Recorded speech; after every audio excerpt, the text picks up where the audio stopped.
Itu cara deteksi dininya bagaimana ya dok untuk memeriksaannya? Jadi kanker paru ini kenapa dia jadi kanker yang paling mematikan? Tadi kan sudah disebutkan ya, kanker penyebab kematian terbanyak dari semua kanker itu kanker paru.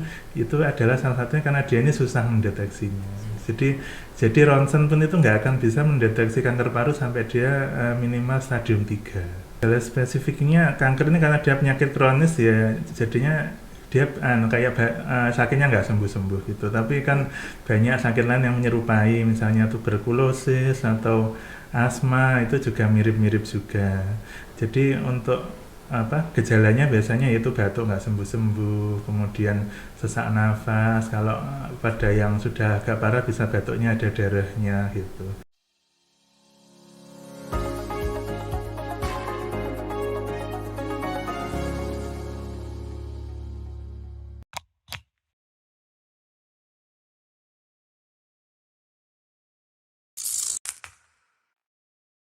Halo, salam sehat, kawan bisa, kawan bincang sehat.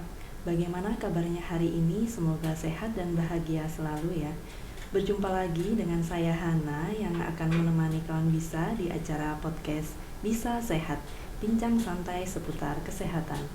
Saya ucapkan selamat datang di channel YouTube RSUD Dungus. Stay tune terus ya di channel ini karena tentunya akan banyak sekali informasi menarik seputar kesehatan.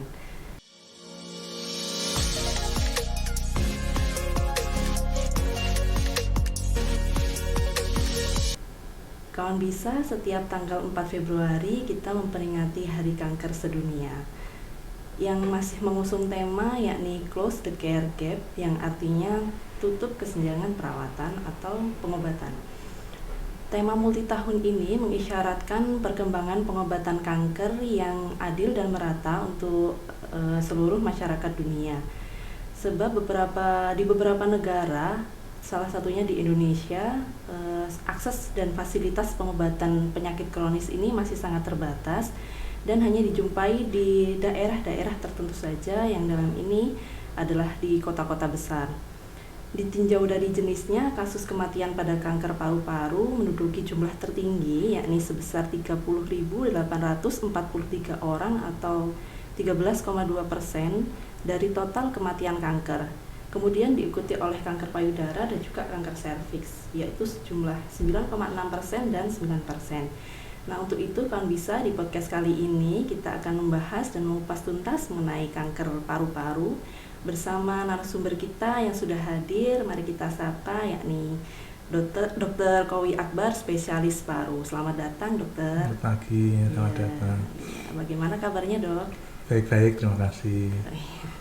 Nah, kawan bisa, beliau ini adalah dokter spesialis paru yang sehari-harinya bertugas di Poliklinik Paru, Poliklinik Rawat Jalan, Poliklinik Paru, Rumah Sakit Umum Dungus. Nah, dokter, kita membahas mengenai kanker paru, dok. Sebenarnya kanker itu apa sih, dok? Kanker sendiri itu dia adalah, intinya adalah pertumbuhan jaringan tubuh yang tidak normal. Jadi seperti kita tahu kan, manusia ini kan selnya pasti akan selalu membelah ya, makanya kita dari bayi bisa jadi kecil, remaja, dewasa. Nah, itu adalah penyebabnya karena selnya membelah diri, tapi membelahnya itu harus sesuai dengan fungsinya. Jadi kalau misalnya kita punya sel paru, dia juga membelah diri sampai bentuk parunya tercapai. Nah, kankernya adalah kelainan di mana sel itu dia sudah membelah, tapi waktu harusnya dia berhenti karena fungsinya sudah tercapai itu dia tidak berhenti. Makanya dia membelah terus, jadinya akan muncul apa yang nanti tampak seperti suatu, biasanya bentuknya seperti benjolan. Jadi selnya tuh membelah terus, dia akan tambah padat dan menonjol sehingga tampak seperti benjolan tersebut. Oh, begitu ya, dokter. Jadi yang menyebabkan itu menjadi kanker itu karena dia membelah secara terus-menerus meskipun fungsinya sudah sebenarnya sudah berakhir gitu ya, sudah berakhir proses pembelahannya, tapi dia tetap membelah terus ya. Lalu pemicunya apa, dok, yang menyebabkan dia menjadi seperti itu? Iya, jadi seperti kita ketahui kan, proses membelah diri dulu itu kan dia tergantung oleh replikasi DNA ya. Jadi kan di dalam sel itu, di inti sel ada DNA-nya itu yang merupakan kayak cetak birunya. Jadi dia membelahnya sampai kapan, terus membelahnya berapa kali tergantung dari DNA-nya. Nah, seperti itu. Kalau jika DNA-nya itu ternyata ada kayak cacat atau kesalahan di kode DNA-nya, maka dia yaitu tadi waktu harusnya dia berhenti, maka DNA-nya itu nggak bisa ngasih sinyal berhenti, tetap terus. Kalau penyebabnya itu secara garis besar ya bisa dari keturunan atau dari paparan lingkungan. Kalau keturunan kan dari waktu di kandungannya sendiri, jadi waktu DNA-nya dari bapak dan ibu itu bergabung, mungkin waktu pembentukannya itu ada yang cacat gitu, kesalahan di kode DNA-nya, sehingga muncul nanti di waktu tertentu pada kedepannya bisa muncul tumor tersebut.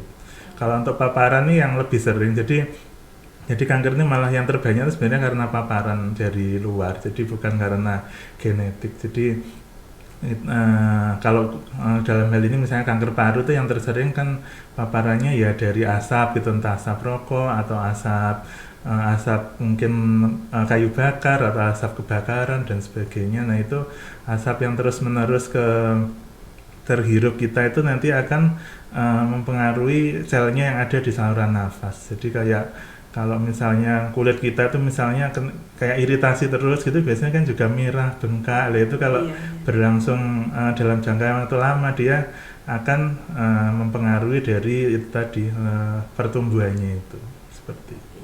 Berarti penyebab kanker paru ini memang dari asap rokok ya, dokter? Iya, salah satunya. Ya. Betul. Berarti untuk penyebab yang lain apakah boleh dijelaskan, dokter? Iya, jadi tadi kan ada dua macam yang utama, yaitu dari paparan lingkungan atau dari genetik. Kalau paparan lingkungan ini dia yang paling banyak, mungkin sekitar 80%. Jadi kanker paru itu 80%-nya dia biasanya pada perokok. Kemudian yang sisanya 20% ini ya dari genetik itu. Nah, kemudian untuk statistiknya, jadi kalau kan banyak orang yang mungkin mikirnya gini ya, ini mbah saya ini merokok ya baik-baik aja gitu ya. Memang kanker paru pada perokok itu dia cuma mungkin sekitar 10-20%. Jadi orang merokok ya mungkin cuma 1 atau 2 dari tiap 10 perokok itu yang jadi kanker paru. Makanya ya mungkin ada orang yang sudah sepuh selama ini ngerokok ya tidak muncul kanker paru karena seperti itu. Tapi perlu diingat bahwa kebanyakan kanker paru itu ya itu tadi 80% jadi ada perokok itu 20%-nya bisa jadi kanker itu. Terus yang kanker paru itu kebanyakan ya karena rokok. Jadi bukan karena genetik. Bukan karena genetik ya. Betul. Oh iya, dokter. Berarti kalau misalkan boleh dijelaskan nggak, dokter, kalau kan ada perokok yang perokok pasif, ada yang perokok aktif, terus kemudian ada yang bisa dikatakan perokok berat. Nah itu gimana, dokter, terhadap faktor resiko terhadap kanker paru itu, dok? Iya, kalau faktor resikonya kalau paparan tuh rata-rata tergantung jumlah yang kehirup ya. Kalau misalnya dia perokok pasifnya mungkin kita hanya ketemu sekali sama orang terus nggak ketemu lagi, itu mungkin tidak begitu masalah. Tapi kalau misalnya anggota keluarganya, misalnya bapaknya merokok, kemudian istrinya atau anaknya, itu nanti akan resikonya lebih tinggi juga. Kemudian untuk yang rokok berat itu biasanya definisinya dia itu kalau dalam sehari dia mengkonsumsi 2 pak atau lebih, jadi sekitar 20 batang atau lebih, itu dia risikonya nanti biasanya naik sekitar 2 kalinya. Jadi kalau rokok yang masih di bawah itu mungkin sekitar 10% gitu ya yang jadi kanker. Kalau merokoknya berat sampai 2 pak atau lebih itu bisa sampai 30%. Seperti itu, tergantung jumlah paparannya. Kemudian juga perlu diingat juga, terutama pada wanita, kalau sekarang udah jarang, kalau zaman dulu mbah-mbah kita kan masih sering mungkin masak pakai kayu bakar gitu ya, terus dapurnya kayak kurang ventilasi gitu kan, itu juga berisiko juga. Untuk yang tidak merokok tapi mungkin terpapar asap kayu bakar, atau mungkin kalau di pulau lain kayak di Kalimantan tuh kan sering ada berita kayak kebakaran hutan kayak gitu, juga bisa menimbulkan resiko juga. Oh, berarti intinya asap ya, dokter, ya, betul. Asap apapun, meskipun kendaraan Iya, juga seperti itu, kendaraan iya. atau membakar sesuatu gitu, Betul. dan juga dari asap rokok ya Iya, dokter ya. betul, ya. Sebenarnya apa dok ya, maksudnya dari asap itu yang berbahaya itu bisa menimbulkan kanker itu?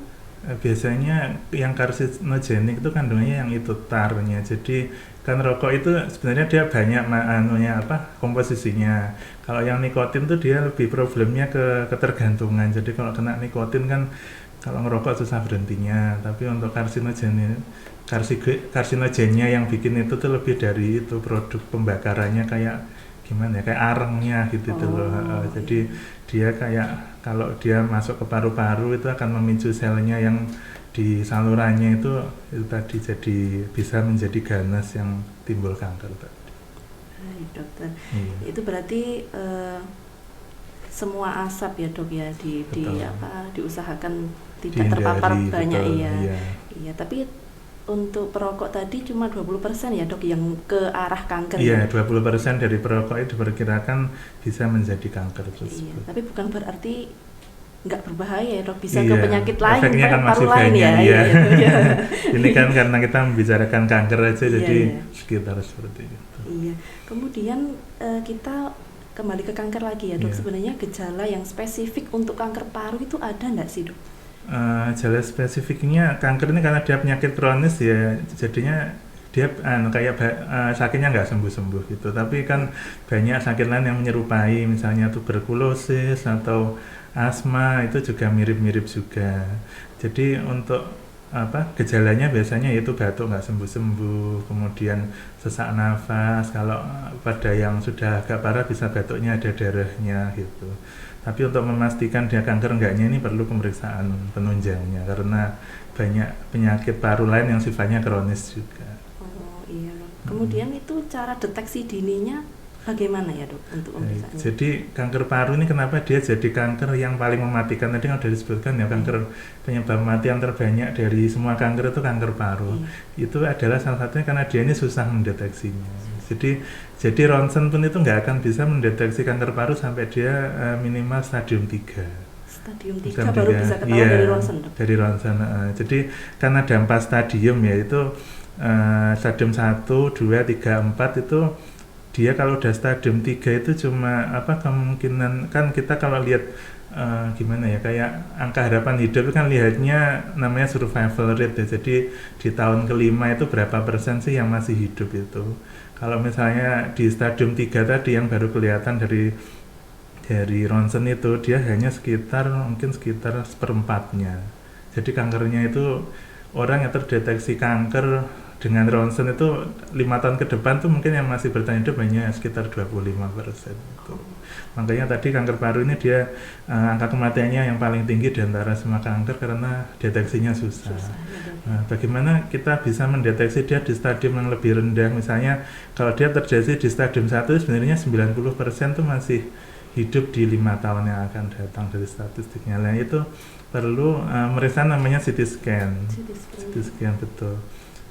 Siapa yang dianjurkan untuk screening dengan CT scan itu dia dianjurkan kalau umurnya sudah 50 tahun dan merupakan perokok aktif. Jadi kalau selama ini merokok kemudian umurnya ternyata udah di atas 50 itu manfaat dari CT scan untuk screening ini lebih besar daripada risikonya, jadi dianjurkan. Baru nunggu 50 tahun dianjurkan untuk CT scan itu? Iya, 50 tahun dan perokok aktif. Oh iya. Nah itu kalau misalkan dok untuk deteksi dini itu kan ya itu karena susahnya deteksi dini itu tadi ya dok ya. Iya. Nah itu kalau misalkan kebanyakan kenapa kok 50 tahun dok? Karena kan kalau yang muda-muda itu kan kebanyakan itu penderita kanker itu kan banyak yang muda-muda malahan ya dok ya. Iya, sebenarnya penyebabnya karena itu dari CT scan-nya sendiri. CT scan itu kan dia pakai radiasi juga. Jadi kalau screening ini kan perlu tiap tahun sekali screening. Kalau sudah di CT scan dari usia muda itu mungkin nanti malah efek radiasinya bisa bikin kanker di tempat lain. Gitu. Jadi kan radiasi dari X-ray-nya CT scan itu kan juga meningkatkan risiko kanker. Nah setelah dihitung-hitung dari statistiknya itu kapan kita manfaatnya bisa lebih besar dari kemungkinan timbul kanker itu kalau dia itu di atas 50 tahun itu dan saat ini masih merokok. Gitu. Kalau untuk stadium dokter, Hmm. itu apakah ada waktu tertentu ya? Misalkan stadium 1 itu kurang lebih berapa tahun atau gitu Oh, ya. untuk menjadi ke naik stadium itu Ya, itu gimana? tergantung dari jenis kankernya. Jadi kanker paru sendiri itu dia ada apa? Dibagi menjadi sekitar yang dari apa? Dari jenisnya yang sering kan 4 macam, Iya. 5. Jadi yang pertama itu squamous, kemudian small cell, kemudian adenokarsinoma, large cell dan yang lain-lain.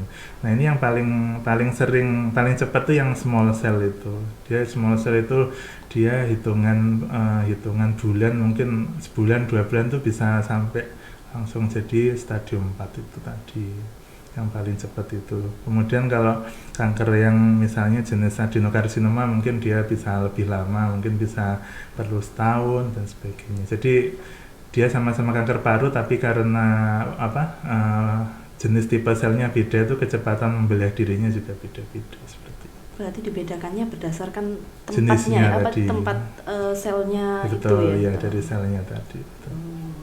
Iya. Kemudian apa ada hubungan ya dok antara penyakit paru lain misalkan itu mengarah ke kanker paru gitu, bisa enggak dok ya? Mungkin kalau hubungan sebab akibat mungkin jarang, tapi yang sering tuh dia jadi komorbid. Jadi misalnya orang merokok itu nanti dia mungkin nggak kena kanker tapi kena PPOK gitu, penyakit paru obstruktif. Kemudian atau dia merokok itu mungkin kena sakit jantung dan berbarengan dengan kanker paru. Kalau karena penyakit ini kemudian bikin kanker itu jarang. Selama ini yang sering ya karena paparan dari luar itu tadi, seperti itu. Kalau seseorang itu sudah didiagnosa sudah memang kanker paru ya dokter, Iya. misalkan, itu kemudian pengobatannya gimana ya dok? Iya, jadi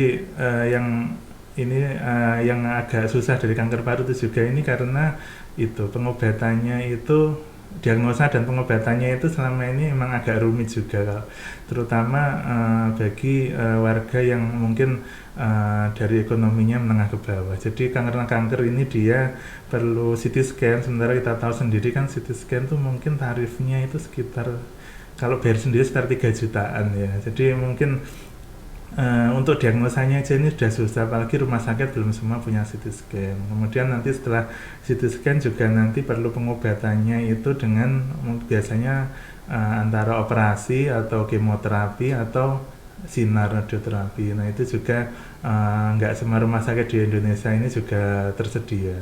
Nah kemudian setelah itu kemudian kadang itu kita menemukan pasiennya juga dia kondisinya sudah parah. Nah itu kadang pasiennya sendiri akhirnya ya itu agak keberatan juga karena kalau misalnya ya kita misalnya di Madiun nih, setahu saya ini kalau yang bisa ngobati kan paling dekat kita harus ke Solo ya atau ke Surabaya. Kadang kalau pasiennya tuh supportnya dari sosioekonominya kurang gitu, yang nganter ke sana nggak ada. Kemudian habis kemo itu kan efek samping banyak, itu mungkin juga harus sering kontrol seperti itu. Jadi itulah problemnya dari kanker paru ini, yang seperti slogannya tadi harus diupayakan untuk itu close the gap tadi itu, Untuk menutup untuk kesenjangan perawatan ya betul, dok ya. ya. Karena memang kalau misalkan dari katakanlah dari Madiun sendiri Iya. itu masih belum ada ya dok, harus ke Ke Solo yang sama paling ke Surabaya dekat. ya, Iya, yang betul. paling dekat ya dok ya. Iya. Kalau misalkan pengobatan kanker atau perawatan kanker itu berarti tetap harus datang, pasiennya langsung datang ke situ ya dok ya, nggak bisa berobat kayak jarak jauh. Iya. Misalkan sekarang kan banyak yang kayak obat fasilitas pengantaran obat kayak gitu, nggak bisa ya? Iya, jadi kurang lebih 5 tahun terakhir ini ada tipe kanker tertentu namanya adenokarsinoma, itu yang dia kemoterapinya bisa pakai pil. Jadi kalau pakai pil ini dia lebih mudah, jadi kan mungkin kontrol untuk ngambil obat sebulan nanti diminum sendiri di rumah gitu. Tapi sayangnya yang bisa diobati dengan pil itu paling, kalau adenokarsinoma itu kan dia hanya mungkin sekitar 40%-nya dari kanker paru. Nah dia dari 40% yang bisa diobati pakai pil mungkin hanya sekitar, mungkin nggak sampai 50, mungkin 30%-nya gitu. Jadi minoritas lah dari kanker paru ini yang bisa diobati dengan kemo yang bentuknya pil. Sementara sebagian besar itu harus tetap datang untuk kemo sendiri kan harus di rumah sakit. Kemudian kalau perlu operasi juga harus di rumah sakit, dan nanti jika misalnya ada efek samping itu perlu pemeriksaan lab untuk lihat penyebab efek sampingnya itu. Jadi emang itu tadi gapnya di Indonesia itu karena sebagian besar rumah sakit ini belum bisa menangani kanker itu yang saya rasa yang harus yang jadi fokusnya untuk memperbaiki pelayanan kanker ini. Kalau kita bilang TBC itu kan puskesmas saja bisa nangani, kemudian asma itu paling ke rumah sakit kalau mau obatnya lengkap. Dan untuk kanker ini kan kayaknya kita harus ke ibu kota provinsi, atau kadang kalau di luar Jawa, saya dulu pernah bertugas di Kalimantan tuh malah harus ke luar Jawa, ke luar pulau, maksudnya dari Kalimantan harus ke Jawa gitu dan sebagainya. Nah itu yang selama ini jadi itunya gapnya yang sangat mempengaruhi itu terapinya ya dok. Iya. Padahal banyak ya dok ya, kayak misalkan yayasan-yayasan yang Betul. mengangkat ini kanker kayak gitu itu sebenarnya, tapi belum mencukupi ya sebenarnya. Iya, masalahnya lebih di diagnosanya sih, karena itu tadi, karena kompleks itu. Kalau yayasannya mungkin kalau dia lokasinya di kota besar gitu mungkin bisa, jadi kayak di Surabaya atau di Jakarta mungkin mereka udah bikin komunitas sendiri malah yang nanti bisa membantu, misalnya ada pasien baru terdiagnosa nanti ada yang ngarahkan gitu. Tapi sayangnya ya sebagian besar masih di kota besar saja. Iya dokter. Kemudian ini tadi kan pengobatannya berbagai macam, ada kemo, ada radioterapi, ya. Terus kemudian ada yang sampai operasi. Iya, ada operasi. Jadi letak kankernya itu diangkat gitu dok. Betul. Jadi bisa ada operasi, tapi operasi ini minoritas karena kan kita tahu paru ini organ yang penting untuk bernafas. Ya, kalau dioperasi itu harus dihitung dulu, nanti kalau setelah diangkat itu parunya yang sisanya itu masih mencukupi enggak. Kadang kalau tumornya udah besar tuh nanti kalau diangkat kan jadi parunya nggak cukup untuk pertukaran oksigen, tuh yang nggak bisa dioperasi juga.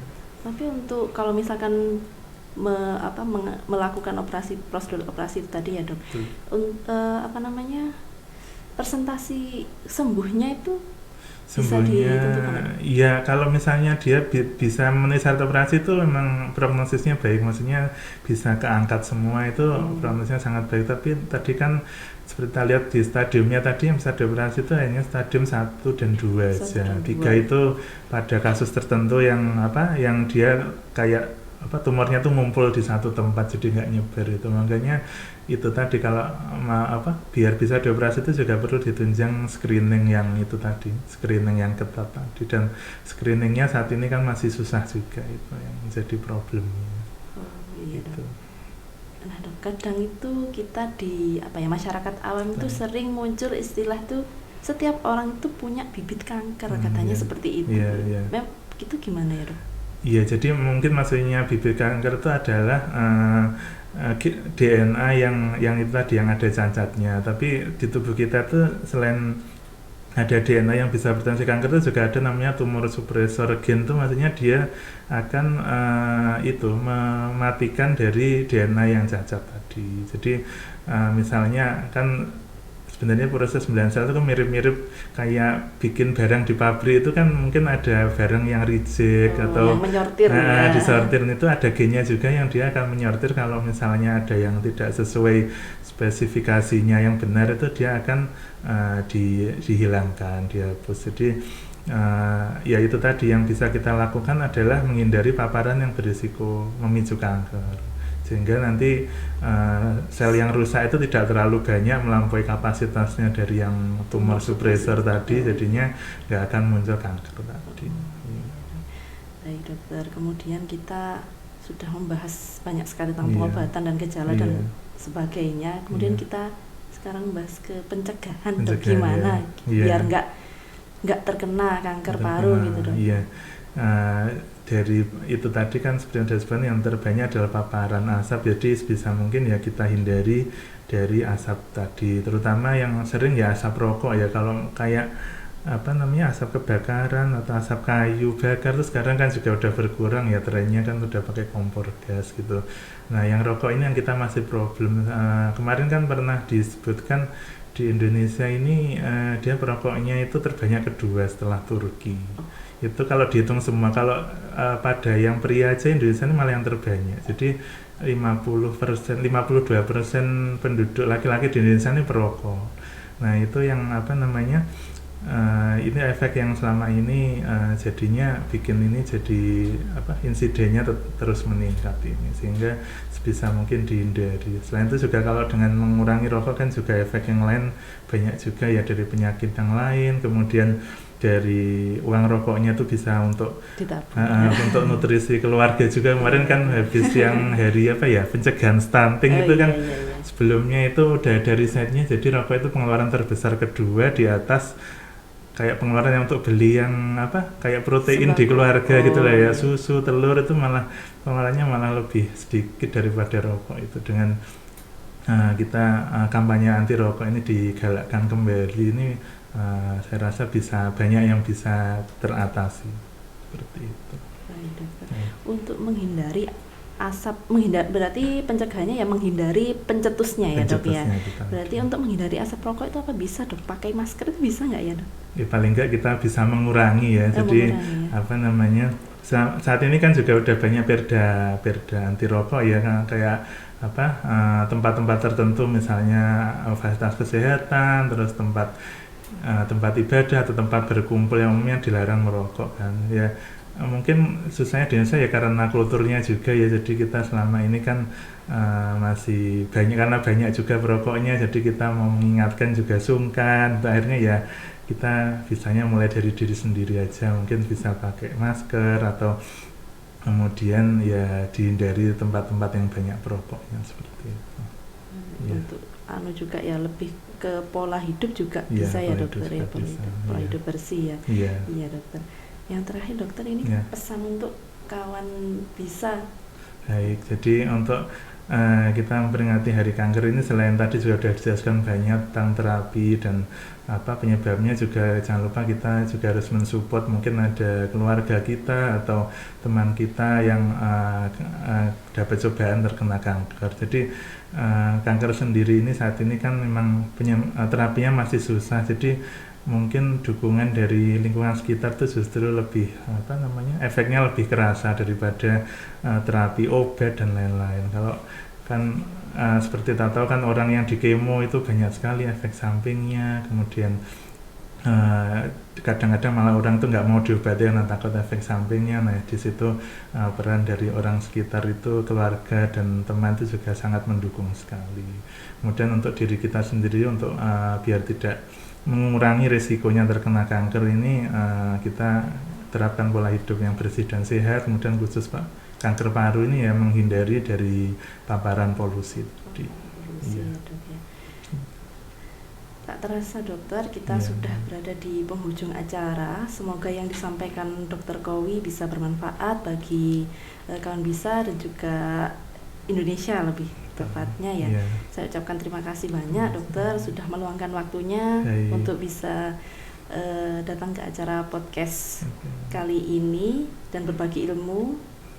Saya ingatkan sekali lagi untuk kawan bisa bahwa untuk hidup sehat itu kita harus menerapkan pola hidup juga yang sehat, karena mencegah itu lebih baik daripada mengobati. Dan seringkali kesehatan itu selalu tampak lebih berharga ketika seseorang itu sudah kehilangannya.